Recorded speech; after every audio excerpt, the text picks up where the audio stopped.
Hi student. त्रिकोणमिति chapter 8.1 में आप सभी का स्वागत है। आज हम लोग पढ़ने वाले हैं प्रश्नावली 8.1 का क्वेश्चन नंबर 11। ठीक है, तो बच्चों आइए देखते हैं क्वेश्चन नंबर 11। तो मेरे प्यारे बच्चों क्वेश्चन है, बताइए कि निम्नलिखित कथन सत्य है या असत्य, कारण सहित अपने उत्तर की पुष्टि कीजिए। बच्चों क्वेश्चन नंबर 11 में कुछ क्वेश्चन दिए गए हैं। ठीक है, हमें उसको बतलाना है कि वो सत्य है या फिर असत्य है। सत्य या असत्य जो है उसको कारण सहित अपने उत्तर की पुष्टि करने बोला गया है, अर्थात हमें कारण बताने बोला गया है कि यदि क्वेश्चन सत्य है तो क्यों और असत्य है तो क्यों। ठीक है, आइए हम लोग क्वेश्चन पर देखते हैं। तो बच्चों फर्स्ट क्वेश्चन है, 10a का मान सदैव 1 से कम होता है। फर्स्ट क्वेश्चन में है कि 10a का मान सदैव 1 से कम होता है। तो बच्चों ये बिल्कुल गलत है, असत्य है। ठीक है, 10a का मान सदैव यानी कि हमेशा 1 से छोटा नहीं होता है, कभी कभी 1 से बड़ा तो कभी 1 से छोटा होता है। ठीक है, इसको समझने के लिए हमने एक समकोण त्रिभुज लिया है ए बी सी, जिसका कर्ण हमने लिया है 5, लंब लिए हैं 4 और आधार लिए हैं 3। ठीक है, इसके जरिए हम इसे समझते हैं। तो पहले हम लोग 10a का मान निकालते हैं। 10a इधर से बोला गया है, तो 10a बराबर क्या होता है बच्चों, लंब बटा आधार। तो इसके सामने वाला लंब हो जाएगा 3 और आधार क्या हो जाएगा 4। तो बच्चों ऊपर जो है अंश आपका छोटा है, हर आपका बड़ा है। इसका मतलब ये हुआ कि इसका मान जो है 1 से छोटा है। अगर हम 10c का मान निकालेंगे, 10c का मान इधर से अगर हम निकालते हैं तो अबर क्या हो जाएगा, वही लंब बटा आधार। तो लंब अबर कौन हो जाएगा बच्चों 4 और आधार कौन है 3।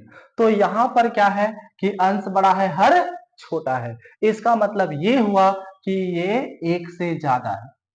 तो बच्चों इसी समकोण त्रिभुज में हमने देख लिया क्या कि एक बार जो है 10a का मान क्या हुआ, 1 से कम आया, तो एक बार अधिक आया। तो इस प्रकार से हम कह सकते हैं 10a का मान यानी tan थीटा का मान सदैव 1 से कम नहीं होता है, ये बिल्कुल असत्य है। तो बच्चों आप लिख सकते हैं असत्य, इसे क्या लिख सकते हैं, असत्य लिख सकते हैं। दूसरा क्वेश्चन है बच्चों, कोण ए के किसी मान के लिए sec a बराबर 12/5। बच्चों sec a बराबर यानी कि sec थीटा बराबर क्या होता है, sec थीटा बराबर होता है आपका h बाय बी। h जो होता है बच्चों समकोण त्रिभुज में सबसे लंबी भुजा होती है, और लंब और आधार जो होता है वो उससे हमेशा छोटा रहता है। तो यहां पर आप देखिए, अगर हम sec थीटा बोले तो sec थीटा बराबर क्या हो जाता है आपका h बाय बी। बच्चों ऊपर वाला अंश देखिए बड़ा है इसके अनुसार, और आधार जो है ये छोटा है, अर्थात ये संभव है, ये संभव है, इसलिए क्या हो जाएगा सत्य। आने किसी भी sec थीटा के लिए हम ऐसा लिख सकते हैं, आने की सही है। ठीक है, अब क्या है तीसरा हम देखते हैं बच्चों, cos a, कौन a के कोसेंट के लिए प्रयुक्त एक संक्षिप्त रूप है। cos a जो होता है बच्चों ये कोसाइन का संक्षिप्त रूप होता है, ना कि कोसेंट का, इसलिए ये भी क्या हो जाएगा असत्य हो जाएगा, ये भी असत्य। बच्चों चौथा पर चलते हैं, कॉट ए जो होता है, कॉट और ए का गुणनफल होता है। बच्चों ये भी गलत होगा। कॉट ए क्या करता है, एक त्रिकोणमितीय अनुपात को बतलाता है, जबकि कॉट और ए ये कोई भी त्रिकोणमितीय अनुपात को नहीं बदलाता है, इसीलिए ये भी क्या हो जाएगा बच्चों असत्य। मेरे प्यारे बच्चों अब लास्ट क्वेश्चन बचा हुआ है, किसी भी कोण थीटा के लिए साइन थीटा बराबर 4/3। साइन थीटा बराबर क्या हम आपको बताएं कि साइन थीटा बराबर होता है बच्चों P बाय एच, यानी कि लंब बट्टा कर्ण। तो लंब बट्टा कर्ण में क्या होता है, कर्ण सबसे लंबी भुजा होती है, तो कर्ण नीचे है।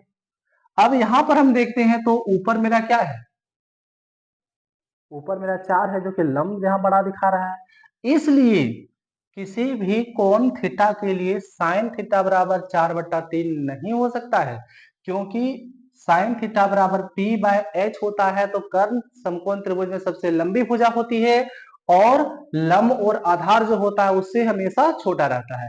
तो यहाँ पर इसके अनुसार यहाँ पर क्या कर दिया गया, लंब को बड़ा रख दिया गया है, इसलिए ये संभव नहीं है। तो बच्चों ये आपका क्या हो जाएगा, असत्य हो जाएगा। बच्चों आपको अगर दिक्कत है तो ये वीडियो को दोबारा जरूर देखिएगा, और निश्चित रूप से मुझे उम्मीद है कि आपको ये वीडियो अच्छी लगी होगी। तो लाइक और सब्सक्राइब करना ना भूलिएगा, साथ ही साथ अपने दोस्तों के पास शेयर जरूर कीजिएगा। Thank you.